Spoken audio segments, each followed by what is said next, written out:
Now, how's this for a little bit of irony? An app created to out critics of the late Charlie Kirk, generally by quoting him or saying that, hey, maybe this guy actually did say a whole bunch of very controversial, if not racist, terrible things.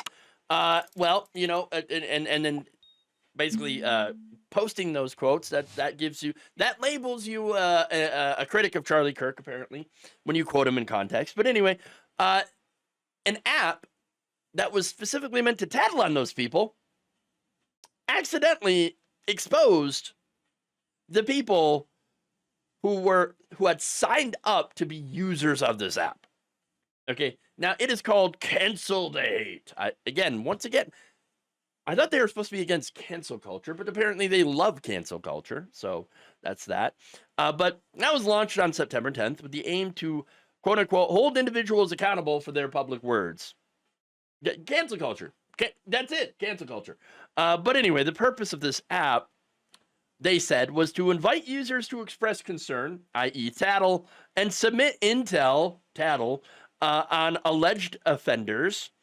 It asked for the names, locations, and employers of people for the express purpose of outing them with their personal information, their names, and their jobs.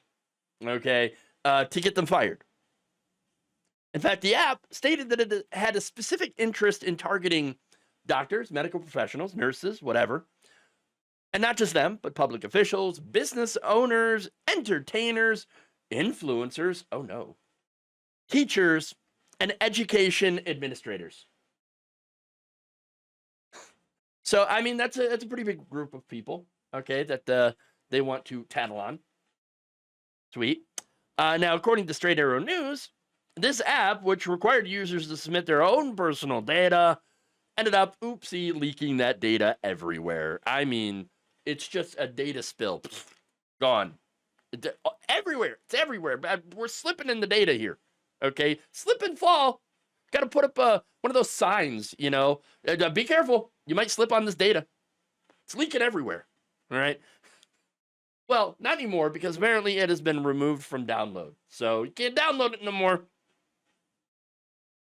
Straight Arrow News reported that the flaw in the app, discovered by the security researcher who identifies himself as Bob the Hacker, Bob the Hacker, okay, enabled the exposure of user information such as email addresses and phone numbers.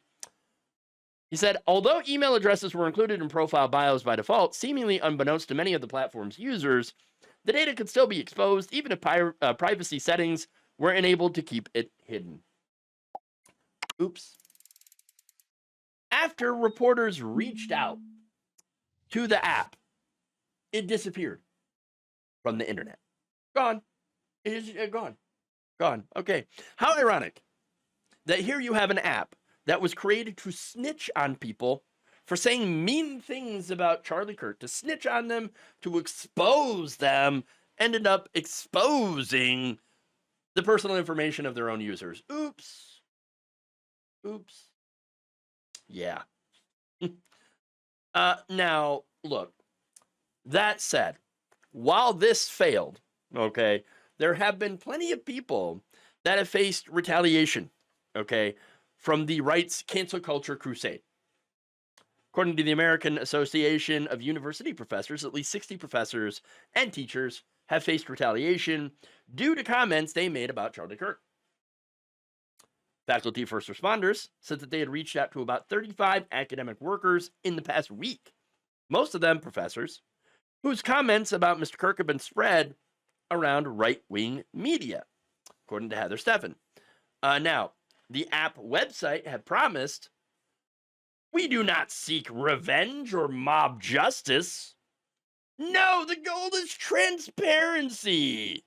They should not be harassed, threatened, or harmed in any way, said a disclaimer. Right. Sure. Totally. Yeah, I believe you. Except I don't. This is what we call a CYA, or a cover your ass statement. And why? Why would they want to release a cover your ass statement? Because the reason that they're doing that is the far right tends to do far more political violence than any other group in the United States, and they all know it. They all know it, okay? But they lie about it and blame Trantifa, okay? Transgender Antifa left-wing super soldiers or something, okay? But in reality, no, the far right, people who are anti-government, anti-LGBTQ, and anti-abortion, top the lists of people who are violent. That is the vast majority of political violence in this country. That's what it's based on. Anyone that's saying otherwise is lying to you and wants to sell you a fake reality. And you know what? If you're buying that, well, then I have a bridge for sale. I might go for quite a bit cheaper. Thank you for watching. If you enjoyed this video, please like, share, subscribe, hit the bell icon in order to get notified whenever a new video is released.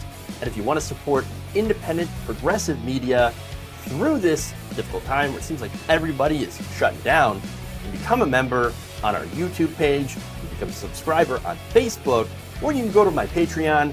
It's patreon.com/Jeff Waldorf. Thank you.